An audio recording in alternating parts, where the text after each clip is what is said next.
The boardroom door slipped shut just as my fingertips brushed the handle, and through the frosted glass I could see 7 shadows settling into chairs around that gleaming conference table.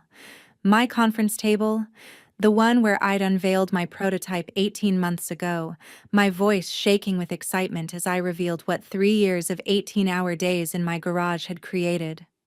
"Oh, Kira." The voice behind me belonged to Brick Hayes, the VP of Strategic Development, his tone carrying that familiar corporate superiority that makes your skin prickle. "Sorry, but this is exec only. We're handling the client presentation internally." I turned back slowly, keeping my expression steady even though something quietly crumpled inside my chest. "Of course," I said, forcing what I hoped looked like acceptance. "I'll wait outside." The truth was, I had built that technology from the ground up. Every algorithm, every interface, every breakthrough that made our system 30% faster than anything else on the market was mine.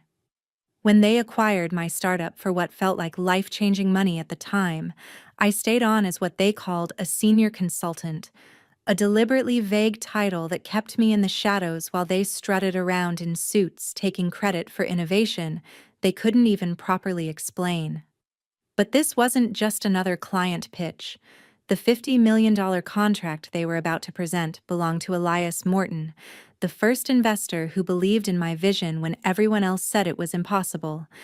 The man who sat in my cramped garage office drinking terrible coffee from mismatched mugs while I explained wireframes drawn on napkins. "My name is Kira Thorne. I'm 28 years old. And until that moment, I believed I could swallow anything for the sake of financial security. I was wrong." Let me pause here for a moment. Before I go on, take a few seconds to tell me in the comments where you're watching from, because I want to know how far my story reaches people who might be facing something similar. And please hit that like button and subscribe for more stories like this one, because what I'm about to share changed everything for me, and maybe it can help you too. The hallway felt endless as I walked away from that boardroom, my heels clicking against the marble floor, each step echoing like a countdown, and I could hear muffled voices beginning the presentation through the walls. They were using my slides, my research, my 3 years of failed experiments and breakthrough moments. They were selling my dreams to the very person who'd helped me shape them.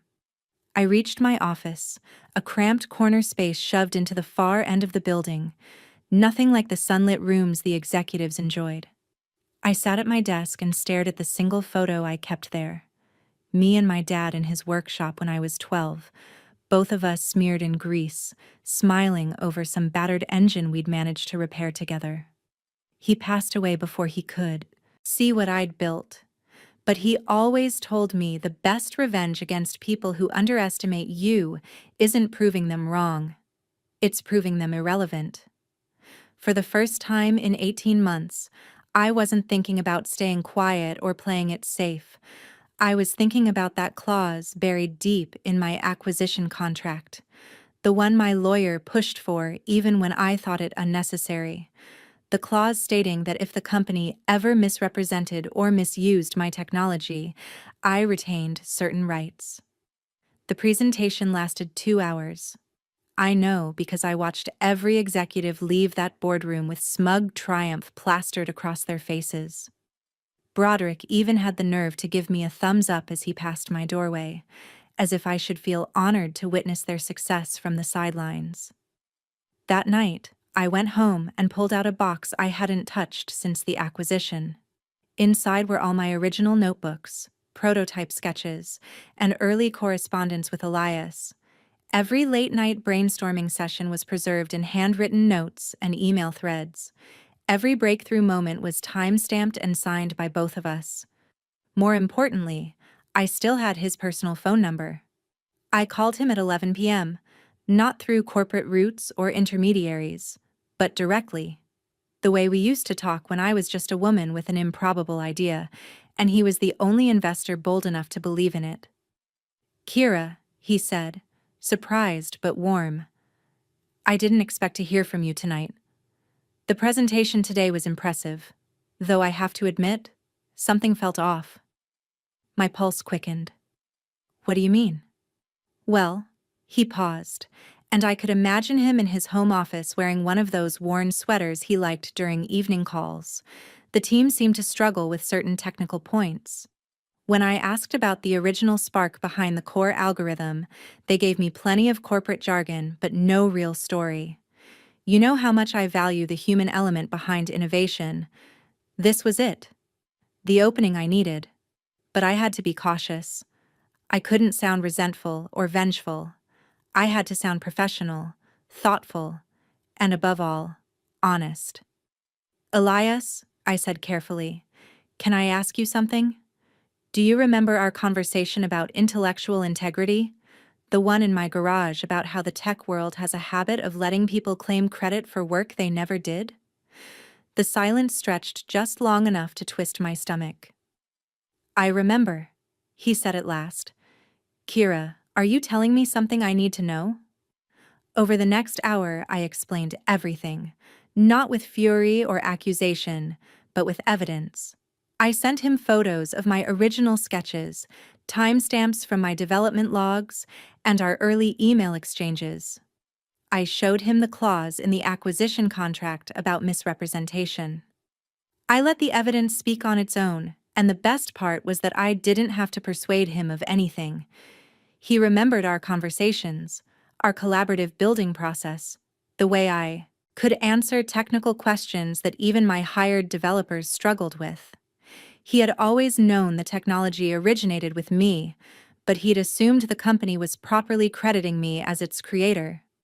Kira, he said when I finished, I want you to know that if this is accurate, and based on what I recall, it absolutely is, then I cannot in good conscience move forward with this contract.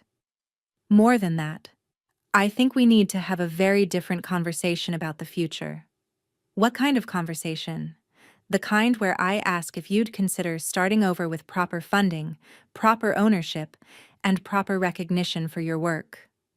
I've been looking for someone with your vision to lead a new initiative I've been planning. My hands trembled, but not from fear. This time it was possibility. I'd like to hear more. How about we meet tomorrow? Not in some corporate boardroom, but somewhere we can actually talk. I'll bring my development team leaders, the ones who handle technical due diligence. I want them to hear directly from the source what makes this technology groundbreaking. After we hung up, I sat in my living room for hours staring at the city lights outside my window, and for the first time since the acquisition, I felt like myself again. Not a consultant, not an advisor, not someone grateful just to watch others present her work, but an innovator with worth that couldn't be replaced or replicated. The next morning, I arrived early. I needed to prepare for what was coming and gather additional evidence. I printed every email, every development log, every timestamp proving the timeline of my ideas. I documented every meeting where my concepts were discussed, every presentation where my work appeared without my name. Around 10 a.m., Brick stopped by my office, practically glowing with self-satisfaction. Great news, Kira, he said, leaning against the doorframe like we were old friends. The client is moving forward with preliminary discussions. The team really knocked it out of the park yesterday. That's wonderful, I replied evenly. I'm sure everyone worked very hard to make it happen. They did. Moments like these show the value of strong leadership guiding complex client relationships. It takes experience to handle deals this big. I nodded. Absolutely. Experience and credibility mean everything in situations like this. He walked away looking proud of himself, completely unaware his world was about to collapse. At noon, my phone rang. It was Elias. Kira, I've made my decision. I'm pulling out of negotiations with your current company immediately. Their representation of the technology was misleading at best, and I won't partner with organizations that mishandle intellectual contributions. I understand, I said, though my heart hammered so loudly I could barely hear him. But I have a proposal for you. I want to fund your new company. your technology, your leadership, your vision. I'm prepared to invest an initial $15 million dollars with the potential for much more as you scale. You'd retain majority ownership and full creative control. The room seemed to tilt. Elias, I don't know what to say. Say yes. Then say goodbye to people who don't value what you've built. Yes, I whispered. Absolutely, yes. Excellent. I'm sending the official withdrawal to your current company this afternoon. I expect they'll want to schedule emergency meetings to figure out what went wrong. What went wrong? As if it were some complex corporate mystery, instead of the obvious consequence of pushing the actual creator out of discussions about her own work. Within an hour, the executive floor was pure chaos. I heard frantic conversations behind closed doors, phones ringing nonstop, assistants rushing back and forth with stacks of documents. The $50 million deal that looked guaranteed that morning was collapsing in real time. Brick appeared in my doorway again, but now his expression was entirely different. The smugness gone, replaced with something that looked a lot like panic. Kira, he said, stepping fully into my office and shutting the door behind him. We need to talk. There seems to be some kind of misunderstanding with the Morton Group. They're claiming there were misrepresentations in our presentation. That does sound serious, I replied, turning from my computer to face him directly. What sort of misrepresentations? They're asking about the original development team, the innovation timeline, very technical details that feel, I don't know, oddly specific. I watched him fumble for words that wouldn't confess what we both already understood. Maybe they just want to understand the technology more deeply, I offered. Some clients appreciate hearing the full story behind what they're investing in. His face reddened slightly. Right. Well, the thing is, you were obviously heavily involved in the early development. If they want someone with that historical perspective, you might be the best person to speak with them. After 18 months of being pushed into the background, they finally needed me front and center. I'd be glad to help, I said carefully, though I should mention that Elias Morton and I have quite a bit of history. He was my original investor before the acquisition. The color drained from Brick's face so fast I nearly felt sorry for him. Nearly. Your original investor? Oh yes, we worked very closely during those early phases, hands-on collaboration. He knows exactly what my role was in creating the technology. Brick exited my office without another word. The afternoon delivered a steady parade of executives to my door, each more frantic than the last. First came Camille Sterling, the chief technology officer who'd never written a single line of code. Then Fletcher Morris, the VP of Innovation who couldn't explain how innovation even happens. One after another, they begged for my help salvaging a deal, collapsing because they'd cut out the only person who could actually answer the client's questions. But the window had closed. By 5 p.m., Elias had sent formal documentation to the company's legal department, officially withdrawing from all negotiations and citing concerns about intellectual property misrepresentation.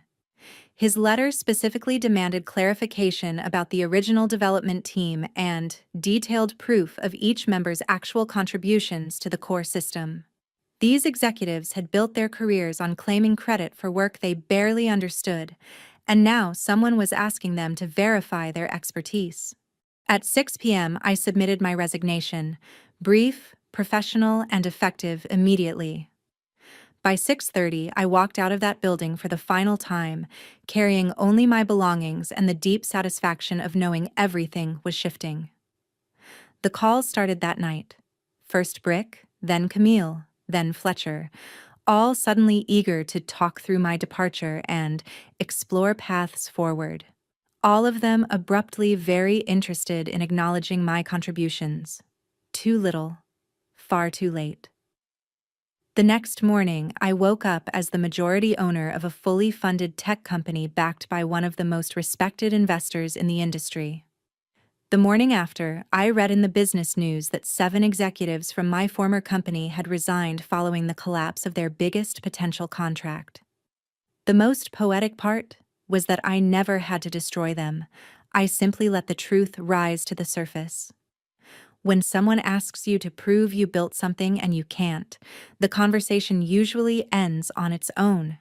The resignations made headlines, not because of who these individuals were, but because 7 senior executives leaving within 72 hours signaled something catastrophic behind the scenes. I got the details from Jasmine, my former cubicle neighbor who'd always been kind. She called 3 days after I'd left, her voice barely above a whisper. "Kira, what did you do?" she asked, not accusing, but astonished. "I told the truth," I said. "That's all." "Well, the truth just blew up the entire leadership structure. They held an emergency board meeting yesterday. Apparently, when Elias backed out, he didn't do it quietly. He sent a full report to the board explaining exactly why he wouldn't work with a company that distorted intellectual property." My stomach fluttered, but with vindication, not fear. Jasmine went on. "The board demanded documentation showing who actually created the core tech. When the executives couldn't provide it, they started blaming each other. Brick threw Camille under the bus, saying she should have known the technical details, and Camille blamed Fletcher for not maintaining proper development records, while Fletcher insisted it was everyone else's responsibility to verify information before client presentations. Yet none of them could actually explain how the technology worked. I said exactly. The board brought in independent technical reviewers to assess the situation, and guess whose name appeared on every single patent application, every development milestone, every breakthrough documentation? Mine. Because I had been meticulous about documentation, even when I thought no one would ever need to verify my contributions, the board gave them a choice. Jasmine said, "Resign quietly or face a public investigation into intellectual property fraud." They all chose resignation.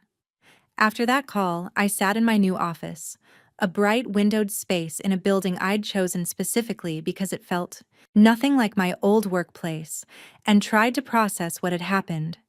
7 people who had made my life miserable for 18 months had essentially erased themselves from my professional landscape.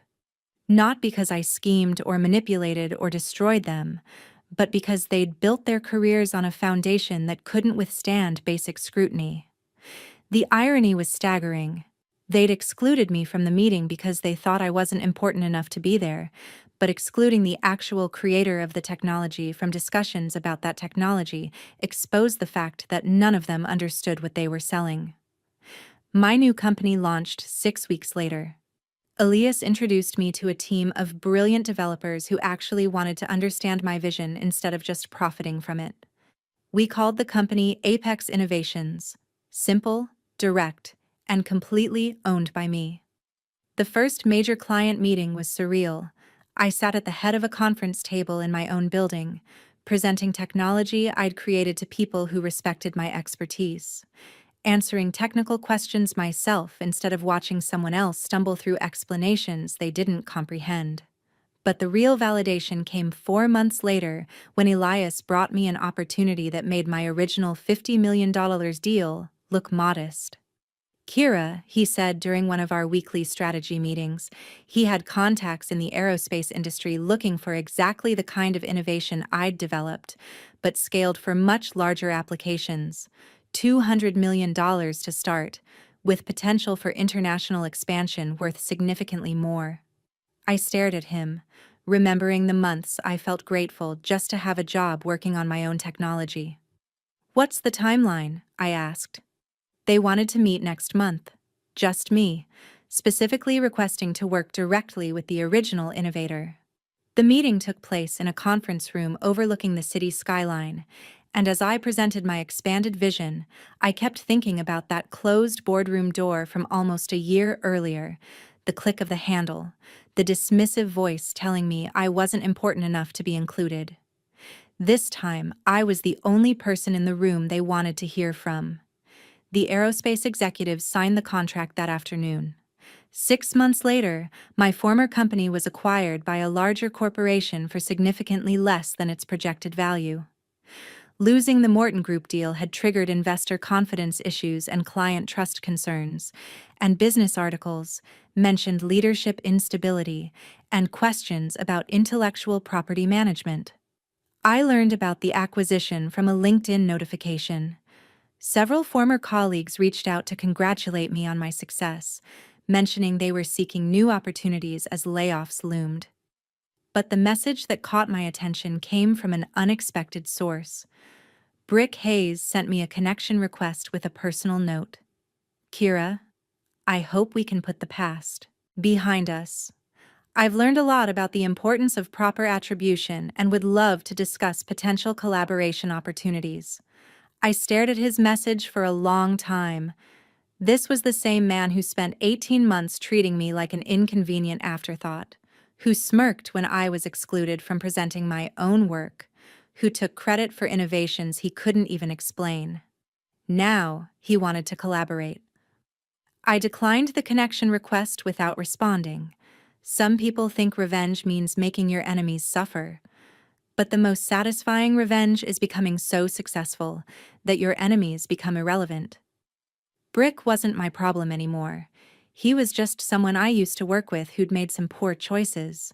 My company now employs 43 people, all of them properly credited for their contributions, with contracts worth over $600 million, and 3 of our innovations licensed by companies in 12 different countries. I own 78% of a business that industry analysts value at nearly $500 million, but more importantly, I wake up every morning excited about the work I'm doing instead of dreading another day of watching other people present my ideas. The technology that started in my garage has evolved into applications for renewable energy, medical devices, and space exploration. Last month, I gave a keynote speech at the International Innovation Conference about the importance of intellectual integrity and supporting original thinkers, and afterward a young woman approached me with tears in her eyes, telling me she'd been working at a company where male colleagues took credit for her research, and she'd been considering leaving the field. "Your story gave me hope," she said. "It showed me that the truth has power even when it takes time to surface." I gave her my contact information and told her about the mentorship program we'd started at Apex Innovations, and 3 months later, she joined our team as a research director. That's the thing about authentic success.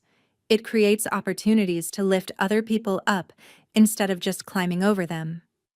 Sometimes I drive past my old office building, now mostly empty since the acquisition, with weeds growing through the asphalt cracks of the parking lot where I used to sit in my car, psyching myself up for another day of invisibility.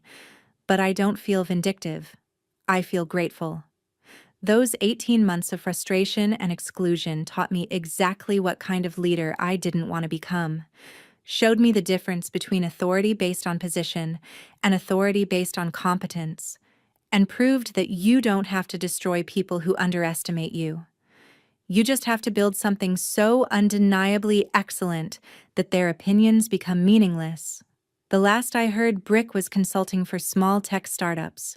Camille took a project management job at a mid-level company, and Fletcher moved into sales where his lack of technical knowledge mattered less.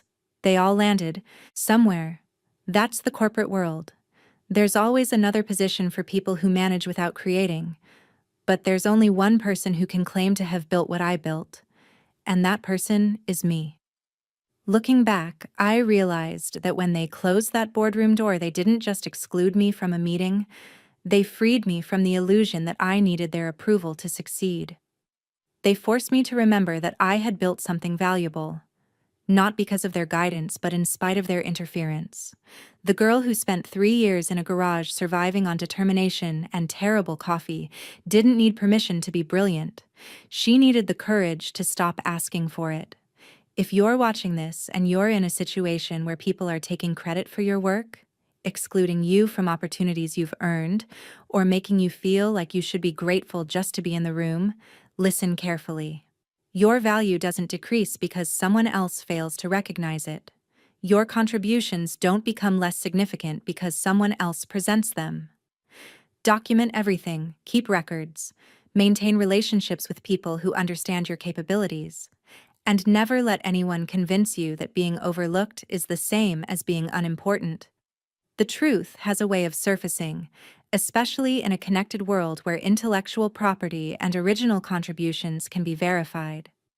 People who build careers on other people's work are building on sand. Eventually, someone will ask them to prove what they claim to know, and their foundation will crumble. Your job isn't to destroy them. Your job is to build something so authentic and excellent that when that moment comes, you're ready to show the world what you're truly capable of. If this story resonated with you, hit the like button and tell me in the comments what you're building, what you're fighting for, or what truth you're ready to let surface. Subscribe for more stories about people who refuse to stay invisible, because these stories matter. They remind us that ordinary people can do extraordinary things when they stop waiting for permission and start believing in their own value. The world needs what you've created. Don't let anyone convince you otherwise.